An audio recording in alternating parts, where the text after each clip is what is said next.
गुजरात में भारतीय जनता पार्टी ने भगवान बिरसा मुंडा गौरव यात्रा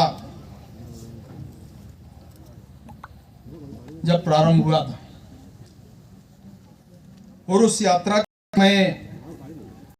नरेश भाई मंत्री हैं, वो हमारे साथ थे और उस समय काफी हमारे उन विधानसभाओं में जाना हुआ, विशेषकर जो आदिवासी विधानसभाएं हैं, जनजाति क्षेत्र हैं, और ऐसे क्षेत्रों में जिस यात्रा को हमने प्रारंभ किया, और मैं आज कह सकता हूं कि नरेंद्र भाई मोदी जी के आने के बाद आज पूरे देश में भगवान बिरसा मुंडा की अभी जयंती हम 2 दिन पहले पूरे देश में हमने 15 तारीख को मनाया। पूरे देश में 15 नवंबर को। तो आपको सबको जानकर प्रसन्नता होगी कि पिछले समय जब गौरव यात्रा मनाने का फैसला भारत सरकार ने किया, प्रधानमंत्री जी ने किया, तो पहला कार्यक्रम मध्य प्रदेश में प्रारंभ हुआ। और जब इस गौरव यात्रा का निर्णय प्रधानमंत्री जी ने किया और स्वयं प्रधानमंत्री जी उस कार्यक्रम में उपस्थित थे, आज संयोग देखिए कि लगातार इस प्रकार के कुछ कार्यक्रम प्रधानमंत्री जी ने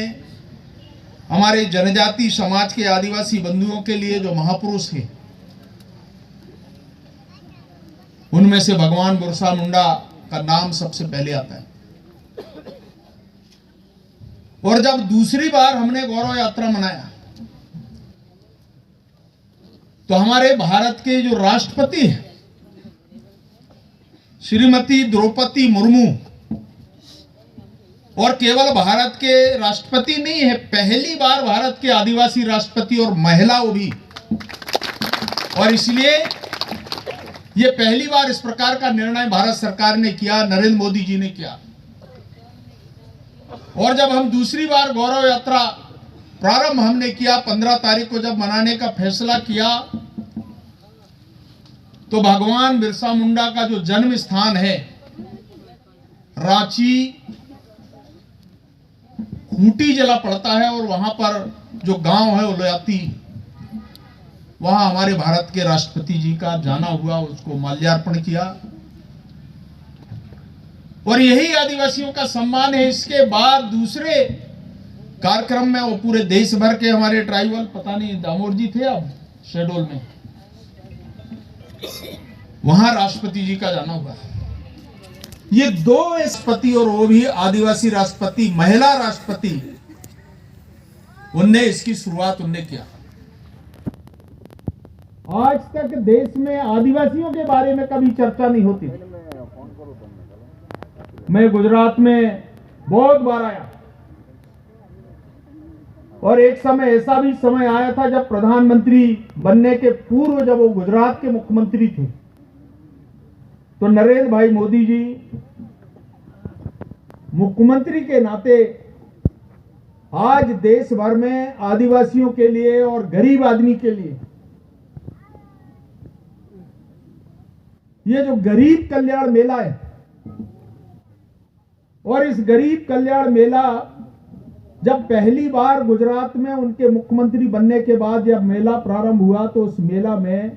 मुझे नरेंद्र भाई ने निमंत्रण दिया, और उनके निमंत्रण पे मैं आया था। पंचमहल डिस्ट्रिक्ट में पहला कार्यक्रम हुआ था, और आज पूरे देश भर में ये गरीब कल्याण मेला इतना पॉपुलर हुआ है गरीबों के कल्याण के लिए, और उसका आप ये कह सकते हैं कि आज उसका उदाहरण कोविड में आपने देखा, 80 करोड़ लोगों को निःशुल्क अनाज देने का निर्णय भी नरेंद्र भाई मोदी जैसे व्यक्ति ने किया। और उस जमाने में एक काम और हमने किया, गुजरात के और राजस्थान का जो बॉर्डर है मानगढ़ धाम, मैं उस समय मोर्चे का काम देखता था। नरेंद्र भाई मोदी जी को हम ले गए वन महोत्सव के अवसर पर मानगढ़ धाम, जो हमारा गुजरात का हिस्सा है, सीमा है, वहां से इसकी शुरुआत हुई और इसके बाद हमने राजस्थान की जो सीमा है, जब वहां सरकार बनी, वसुंधरा जी हमारे मुख्यमंत्री थी, तो दूसरी बार हमने वसुंधरा जी को ले गए। और इस बार जब हमने इस मानगढ़ धाम को राष्ट्रीय स्मारक के रूप में घोषणा अभी प्रधानमंत्री जी ने इस महीने के 1 नवंबर को किया, तो सारे देश के और दुनिया के लोग, और उसमें विशेषकर इस बार राजस्थान के मुख्यमंत्री कांग्रेस के नेता थे, अशोक गहलोत जी भी हमारे निमंत्रण पे आए थे। मध्य प्रदेश के मुख्यमंत्री थे, हमारे गुजरात के मुख्यमंत्री भाई भूपेन्द्र जी थे, राजस्थान के मुख्यमंत्री जी थे, और हमारे प्रधानमंत्री जी ने कहा, और सहयोग से हमारे मध्य प्रदेश के राज्यपाल जो मंगू भाई, वो भी उस दिन उपस्थित थे। प्रधानमंत्री नरेंद्र भाई मोदी जी ने कहा कि ये इस देश के इतिहास में ये अवसर आया है, पहली बार 1500 आदिवासियों को अंग्रेजों ने वहां पर मारा, बलिदान हो गए आदिवासी।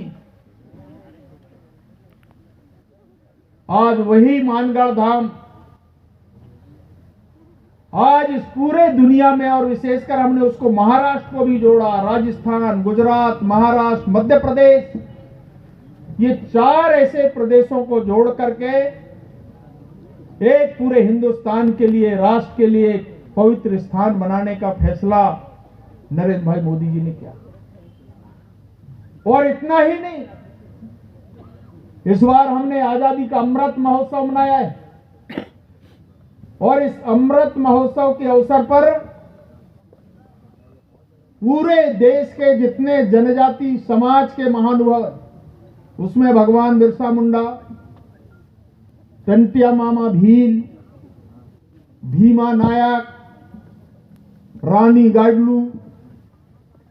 तिलका माझी, रानी दुर्गावती, शंकर साय, रघुनाथ साय, वीर नारायण, ऐसे अनेकों आदिवासी नेता इस भारत की आजादी के लिए, इस देश की आजादी के लिए जिनने योगदान किया, जिनने संघर्ष किया, और उस संघर्ष में उनने कुर्बानियां दी। और ऐसे महानुभाव शायद आज तक इस भारत के इतिहास में आदिवासी समाज को पता नहीं कि इस भारत के आजादी के लिए महात्मा गांधी ने आंदोलन प्रारंभ किया, और उस आंदोलन में भारत के आदिवासी समाज के नेताओं का योगदान रहा है, असाधारण योगदान। और इस योगदान को लोग आज भूल गए। कांग्रेस इतने 75 वर्षों में कभी कांग्रेस के ऐसे योद्धा जिनने कुर्बानियां दी, इस देश को आजादी दिलाने में जिनका योगदान, और आज मैं गर्व के साथ कहता हूं, अभी उल्लेख हमारे दामोदर जी कह रहे थे कि पहली बार आदिवासी मंत्रालय, जनजाति मंत्रालय बना, उसके में पहले मंत्री बनने का सौभाग्य प्राप्त हुआ। और हमने ऐसे ऐसे क्षेत्रों को मैंने देखा जहां पर अभी राष्ट्रपति जी गए, हमने भगवान बिरसा मुंडा का सबसे पहला स्मारक उस समय हमने वहां बनाया। आज मानगढ़ धाम का अगर स्मारक बनने का काम भी भारतीय जनता पार्टी के समय शुरू हुआ, अगर आज इस देश में रानी दुर्गावती का समाधि स्थल बनाने का काम अगर किसी ने प्रारंभ किया तो भारतीय जनता पार्टी ने किया। टंटिया मामा भील का स्मारक बनाने का काम किसी ने किया तो भारतीय जनता पार्टी ने किया।